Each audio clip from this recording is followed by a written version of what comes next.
Hey everyone, it's Alex and welcome to this Marvel Snap Spotlight Cache Guide. We're going to be discussing the Spotlight Caches of, well, what remains of August. We're going to be talking about September and reaching well into the future to take a look at what's available in October. Now, keep in mind that these are all data mined and so things can change. There can be OTAs like we just got that can shift the meta. New decks come out. A lot can happen in Marvel Snap, but that does not mean that you don't take a step back sometimes and do a little bit of planning, because if you're anything like me, you want to make the most of your Spotlight Cache keys. And so we're going to be discussing some of the new banger cards that are coming out. And it's also worth noting that next month, we're also going to be potentially getting a new keyword and activate added to the game, which might have a bunch of cards in the current system changed. Not only that, you might have a bunch of the cards which are candidates to be changed to that keyword in the Spotlight Caches themselves. And we'll discuss those when that time comes. So let's get started here today with August 13th to 20th, which is, well, the week we're in right now as of recording. It's Wiccan week. And, well, Wiccan has been a little bit all over the place. Now, it's still early for Wiccan. I would strongly recommend you wait until Sunday or Monday to make your decision on whether or not you want to roll for Wiccan. But, I mean, he's doing okay. I'm going to be interested to see how the rest of the week plays out with the deck building. But, I mean, in my experience, he was absolutely fine, but it wouldn't surprise me if, we're going to cook a deck out there that's going to have an incredible Wiccan synergy that you're going to want. So, I mean, stay vigilant and keep an eye on that card for this week. Now, Pixie and Loki, I mean, Loki's change had been, honestly, it's still pretty good. It's running a 21% meta share as of recording. And I think it's a little different and a little weaker overall than the prior iteration, but that's not to say that, like, it's bad. It's not. It's still very, very good, especially at a 3-5 stat line. And in the future, as we see more synergistic plays come out, because Airsham just got changed, there's a good chance it might bump back up to a 5-star. But I do think Loki's worth having in your collection. And Pixie's unique because, well, Pixie is the only thing that does what Pixie does. Like, it's very unique. And there was a point in time where Pixie was in one of the better shells of Marvel Snap, and then suddenly it's kind of drifted to the wayside. But if it ever comes back, the only way you can play a Pixie deck is with Pixie. There's no replacement for what she does. So it's worth having in your collection despite the low popularity. And the win rate, I think, is a little suspect because the popularity rate is so low. Overall, Wiccan, 3-star week. I think it's been a pretty decent week, and Wiccan does have the potential to aim a little higher. Although right now, his win rate is like in the high 40s, low 50s. It's looking more like 2-star-y, but I still see 3-star potential in the card. We go to Speed. Speed in August 20th to 27th. Now, this is a card that I've been like really kind of ho-humming about. I've bounced between 2 and 3 stars over and over again. I think I've landed on like, well, 2 or 3 stars, probably 3. I think the condition is a little more straightforward to land. I mean, the deck building considerations can be a bit problematic, but unlike Wiccan, which is like you either did it or you didn't, Speed will take into consideration future turns where you're able to use all your energy, right? So even if he becomes a 3-5, I mean, that's okay. It's kind of like a low baseline, I guess, but ideally you want a little bit more than that. But I think Speed will ultimately have some pretty decent stats. He might be outclassed by other 3-drops, but the changes to like Nocturne and Cassandra Nova, for instance, make room for someone like Speed. We'll have to see how the meta shakes up in this next week. And Jeff and Iron Lad, I think, are incredible purchases, despite the fact that both of them have kind of slipped in popularity. Jeff was like at like 30-something%, but now he's dropped down to about 19% meta share. Iron Lad at 8%. I still think these are cards you must have in your collection. Jeff is still an excellent 2-drop, and Iron Lad is still a fantastic 4-drop that, I mean, its effect can only really be chased with something like a Jubilee to some degree. It's a very good card, and I think you're going to want both these in your collection if you do not have them already. And it's the Jeff and the Iron Lad that I think prop this week up to a 4-star rating. And then we go to the Emperor Hulkling. Now, this has been a week that I've been debating about over and over and over again. I've been kind of moving towards 2-3 stars for Emperor Hulkling. I know other creators are much higher, and I'm going to be interested in seeing how he ultimately plays out. So he's a bit of a wild card, but Cannonball is not. Cannonball's effectively dead at 2% play rate and a 49% win rate. I think even right now we have like some junk being played. We have Key Bishop being played. Cannonball's nowhere to be found. Like, it's just not being played at all. So it's kind of crazy to think that the change to Professor X and the power nerf to Cannonball has negatively impacted it so much. The most recent OTA, I was almost expecting Cannonball to get buffed to a 5-8. It did not happen. So I'm a little hesitant to recommend someone like Cannonball. And then there's Nimrod. And Nimrod is similarly unpopular. Like, people are not playing Nimrod. I actually like Nimrod more than Cannonball right now, but its win rate is floundering and the decks aren't exactly so hot. At the end of the day, I do like what Nimrod provides, but the packages are just not performing compared to some of the other packages we're seeing in Marvel Snap, and therefore the whole week is really fixated on whether or not Emperor Hulkling is going to perform. Now, where I get concerned here, and this is where I feel like could I be wrong, is Emperor Hulkling is being paired with Cannonball and Nimrod, neither of which are particularly appealing right now, and Second Dinner tends to put really good cards with kind of some feeder cards at times. And it makes me wonder if Second Dinner thinks that Emperor Hulkling is actually cracked. But that's like meta thinking around like, the way they're designing the Spotlight caches that maybe, we don't need to fixate on so much. Now, we are moving to the data mine. So once again, things can change here, but let's get started with Silver Sable. I think this card might absolutely be insane. Now, I'm giving it a 4, perhaps even a 5-star rating, which I don't always like to do unless you're Mockingbird as well. This week is actually cracked. Silver Sable looks like it's going to be insane in bounce-based shells. That's a very natural one-drop that's extremely disruptive, and that steel power kind of element that we see from Cassandra Nova has proven to be pretty damn impactful, and the opportunity to bounce Silver Sable back and forth, well, it's going to be pretty damaging to your opponent while also stealing that power for herself. Yes, she'll be susceptible to Shadow King, but isn't everything for the most part. I do think that Silver Sable will be very, very good. Just like Mockingbird, despite the nerf that Mockingbird has already received, still being one of the best cards in the game. A 52% win rate in Infinite and a 22% play rate will illustrate to you just how good the card is, including the play it's seeing in Zoo decks and others. USAgent, honestly, it just sees no popular play. In my experience with USAgent, which has been buffed since its initial release, it's honestly better than people think it is. -4 power on a card is pretty crazy, and it can do it to multiple cards. So USAgent, I think that once this week happens and more people get it into their collections, it might be a reason to brew with it and once again pull it into the meta, which it's never quite penetrated.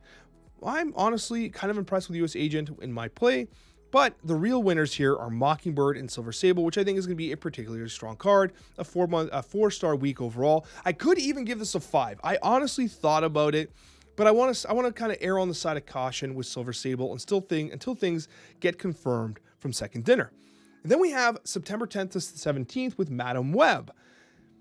I am kind of cautious on Madam Web. Now, first of all, you have Silk here. It's a 2-star week because Silk is a Series 4, not seeing much play as a whole. The Silky Smooth type archetype is not very popular. I think Alioth is really good. It's not what it used to be, but it's running a 53% win rate, which is amongst the highest in the game right now in post-infinite. And then you have a 13% play rate. Like, it is a good card. Like, make no mistake, Alioth is good. Madam Web, though, I'm not sure. And it's going to depend on how this actual ongoing interaction is. You can move one of your cards away. So the actual interaction is a question mark I have. We have not had it confirmed to us from the creator Discord or anything, how this actually works. I see like 2 to 3-star potential here. It's also not great that move is in a bit of a rough spot, although it's getting a bunch of tools in this month. Madam Web is probably going to be a nice tool for move, but does it really make it? I'm not sure. Could this be another Hercules? I'm not sure. It kind of feels like it might be, though. That's the concern I have. But Madam Web, still, if you're a move gamer, which you're not, let's be honest, might be worth adding to your collection, maybe. But I'm a little hesitant. But if for move, it's potentially a 3-star card. For everyone else, it's like probably 1 or 2 stars, if anything.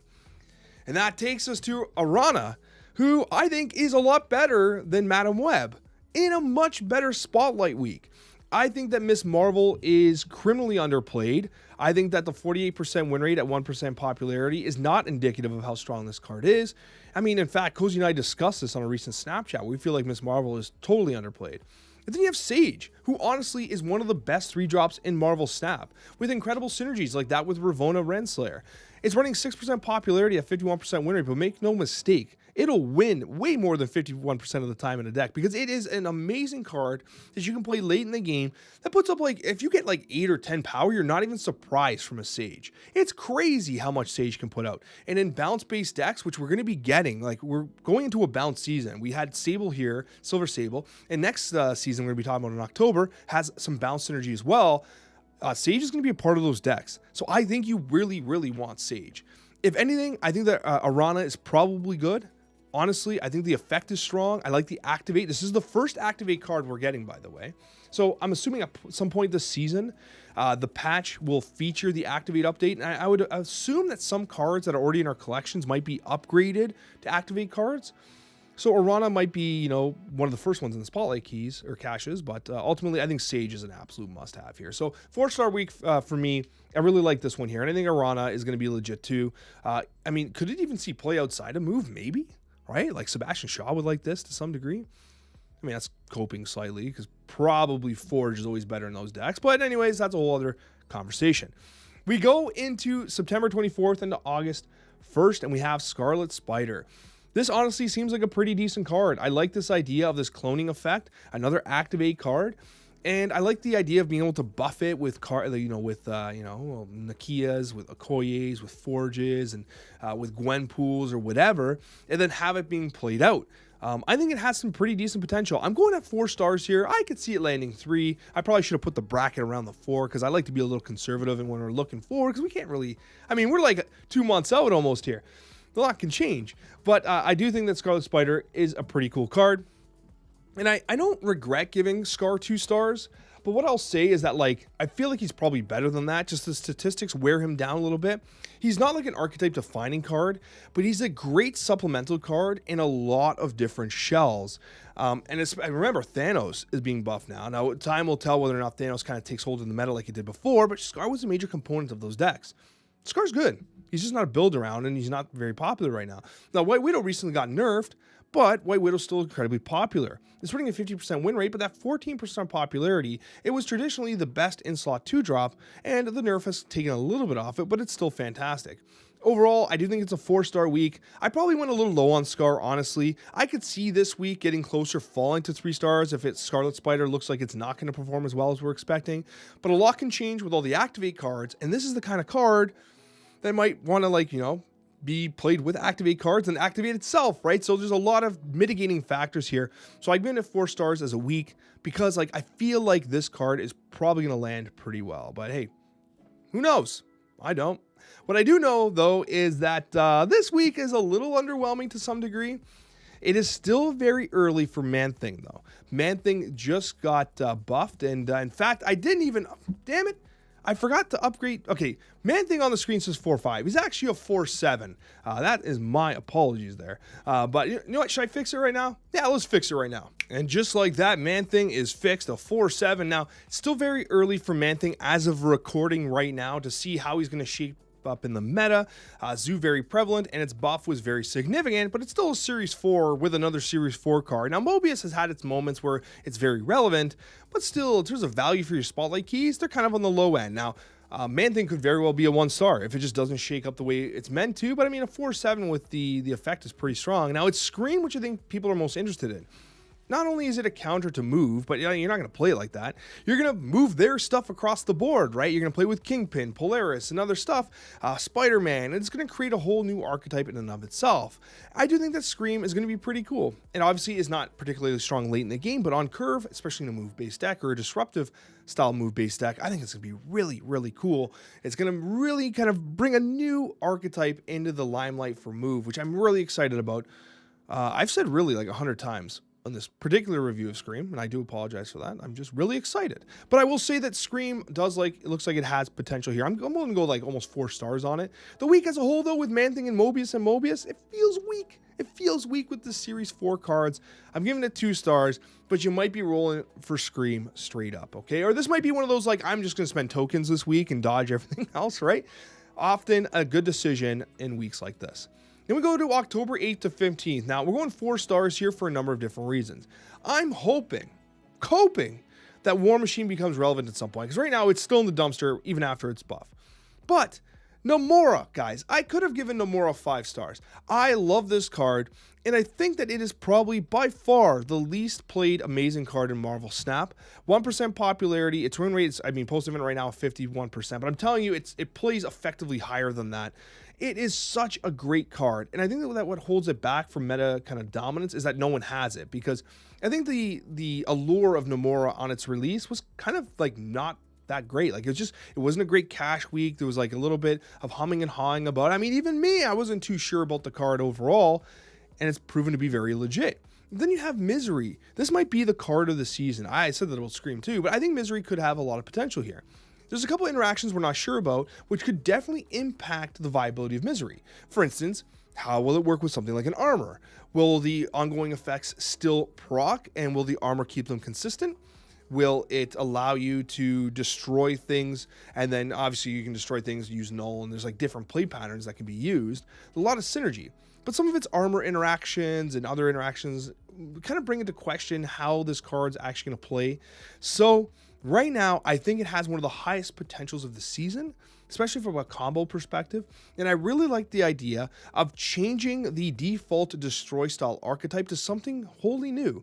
And I feel like Misery can do that. So I'm particularly excited about Misery. For me, it could be a 4 or 5-star card. We'll just have to see. Again, this is way in the future. A lot can change, but Misery seems like it could be very, very good. And then that takes us to Scorn. This feels like a weak. No pun intended. Is that even a pun? I don't know. It's 2 stars. Scorn is like a 2-3 star card for me. I just don't see this being that impactful in discard. As the time gets closer, because we're really far, it's like almost 2.5, 3 months out. Maybe discard has enough changes, OTAs, patches, and stuff where like this type of effect is valuable. I just don't see it. I've actually, ironically, specifically with like the missions, I find in my alliance, no one's playing discard missions, so I've been playing lots of discard. I've been having fun with this. I think discard's better than people realize.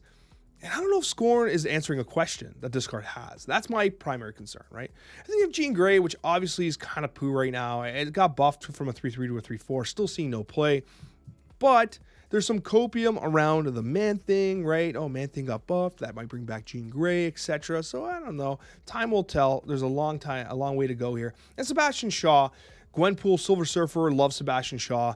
It's very niche, but it's a good card, right? It's a good card. And if you don't have it already, this will be a good time to grab it, okay?